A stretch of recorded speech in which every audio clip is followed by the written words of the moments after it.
संघर्ष करो, हम तुम्हारे साथ हैं। साथी अजीत तुम संघर्ष करो, हम तुम्हारे साथ हैं। साथी अजीत तुम संघर्ष करो, हम तुम्हारे साथ हैं। तुमने लूटा है सदियों हमारा सुकून, तुमने लूटा है सदियों हमारा सुकून। अब न चलेगा तुम पर, अब न चलेगा हम पर तुम्हारा फुसूल। तुमने लूटा है सदियों हमारा सुकून, अब न चलेगा तुम पर हमारा फुसूल। चारा घर दर्दमंदों के बनते हो क्यों, चारा घर दर्दमंदों के बनते हो क्यों। तुम नहीं चारा घर कोई माने मगर मैं नहीं मानता, मैं नहीं जानता। साथियों,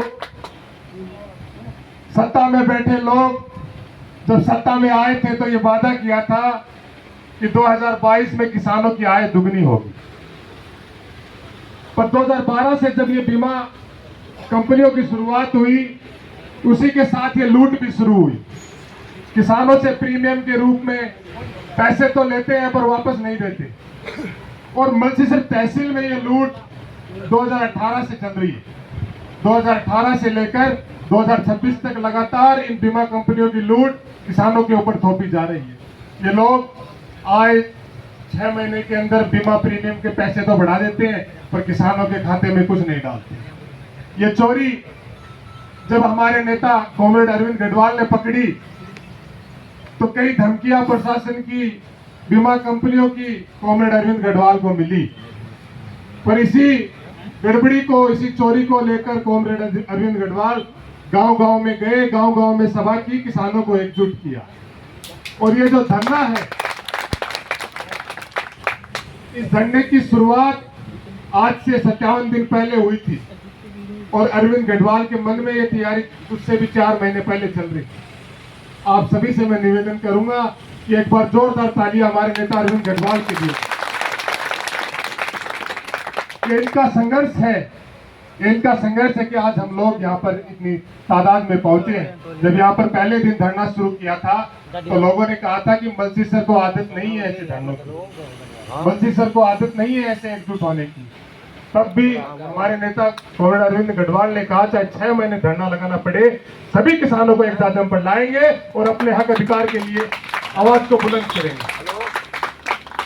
साथियों, जब हम कॉमरेड अरविंद गढ़वाल से जुड़े, किसानों के संघर्ष को समझा, तो हमें लगा कि ये सरकार बड़ी असंवेदनशील है।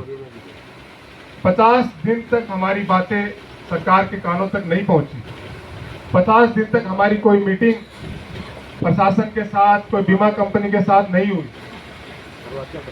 50 दिन जब पूरे हुए तो एक मीटिंग, छोटी सी मीटिंग पंचायत समिति सभागार में हुई, जब सभी किसानों ने ये जवाब मांगा कि आपने कितने रुपए प्रीमियम के काटे और कितने रुपए किसानों के खातों में डाले, आपने कौन से खसरों में क्रॉप कटिंग की और उस क्रॉप कटिंग के आंकड़े क्या है। तो उनका कहना है कि हम क्रॉप कटिंग के आंकड़े किसानों को नहीं देते। तो क्या आपको लगता है कि जब आपके पास आंकड़े नहीं होंगे तो आप अपने बीमा क्लेम का आकलन कर सकते हैं? जब आपको यही नहीं पता कि किस चीज का खराबा है और कितना खराबा है, तो क्या आप, आपके खाते में चाहे 88 रुपए आए चाहे 250 रुपए, आप यही मानेंगे कि बीमा क्लेम यही है? हमें सबसे पहले जो हमारी मांग है वो ये है कि हमें क्रॉप कटिंग के आंकड़े दिए जाएं। जो भी पारदर्शिता बीमा कंपनियों की किसानों के प्रति है, वो पारदर्शिता किसानों के सामने होनी चाहिए। आप कौन से खसरे में क्रॉप कटिंग कर रहे हैं, क्रॉप कटिंग में आपने कितने अनाज की तुलाई की, हमारी वास्तविक उपज क्या है, हमें वास्तविक उपज के आधार पर कितना क्लेम मिलना चाहिए, ये आंकड़े किसानों के पास नहीं है। जब ये आंकड़े किसानों के पास आ जाएंगे तो हमें इस तरह संघर्ष करने की जरूरत नहीं पड़ेगी। हमारी पहली मांग भी यही है। जब आपको पता होगा कि आपके खेत में कितने प्रतिशत खराबा है, तो क्या आप अपने मुआवजे का, अपने क्लेम का आकलन नहीं कर सकते? और बीमा कंपनियों को भी यही डर है कि जब हम वास्तविक आंकड़े और पारदर्शिता किसानों के सामने रख देंगे तो ये मुआवजा तो खुद ही तय कर लेंगे। तो बीमा कंपनियों की जरूरत क्या है? तो साथियों, हम सबको संगठित होकर, एक होकर इस संघर्ष को मजबूत करने की जरूरत है। जब हमें लगा कि हमारा संघर्ष थोड़ा कमजोर हो रहा है तो हमने ये साझा निर्णय लिया सभी किसान साथियों ने, पदाधिकारियों ने, कि अब सरकार जो है वो हमारी बात नहीं सुनेगी।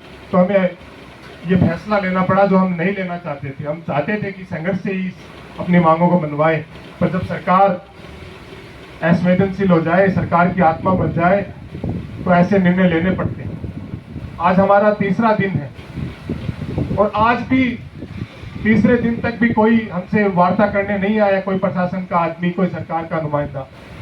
और ये सरकार क्या चाहती है, प्रशासन क्या चाहती है कि हम लोग यहाँ पर धरने पे बैठ के, यहाँ पे आंदोलन लड़ सकते हैं, यहीं पे मर जाएं? क्या हमारी शहादत से ही हमारी मांग मानेंगे? अगर इनको लगता है कि शहीद होना पड़ेगा या इस धरने पे मरना पड़ेगा तो हम लोग मरने के लिए भी तैयार हैं, पर मल्टीसर के तहसील के किसानों को हम लोग इस तरह अनाथ नहीं छोड़ सकते। हम लोग चाहते हैं कि मल्टीसर के किसान एकजुट हो, इस साजम पर आए और अपने संघर्ष की आवाज को बुलंद करें। आप नहीं आएंगे तो ये प्रशासन जो है ये यहाँ पर धरने पर भी बदमाशी करेंगे। कल भी हमें इस तरह की धमकियां मिली कि आपको यहाँ से उठा लेंगे। तो साथियों, मेरी अपील यही है कि आप आज अगर आज यहाँ पर आए हैं, इतनी तादाद में आए हैं, तो यहाँ रुके भी। आप यहाँ रुकेंगे तो हमारी लड़ाई मजबूत होगी। आप यहाँ से चले जाएंगे तो ये लोग हमें प्रदर्शन भी नहीं करने देंगे, क्योंकि ये जो सत्ता में लोग बैठे हुए हैं बड़े तानाशाह हैं, बड़े अहंकारी। तो फिर आप लोगों से निवेदन करूंगा कि जरूर यहाँ पर जुड़े, और इस आज अगर हमारी मांगे मान ली जाती हैं तो ठीक है, वरना हम लोग यहाँ पर हो सकता है हमें अनिश्चितकालीन के लिए पड़ाव डालना पड़े। तो सभी किसान जो यहाँ पर आए उनका बहुत बहुत धन्यवाद, और अपील है कि आप आज यहाँ रुकेंगे ना? एक बार हाथ खड़ा करके बताइए, रुकेंगे आप? किसान एकता, किसान एकता, इंकलाब, इंकलाब, किसान मजदूर एकता जिंदाबाद, किसान मजदूर एकता जिंदाबाद। बहुत बहुत धन्यवाद, बहुत बहुत धन्यवाद।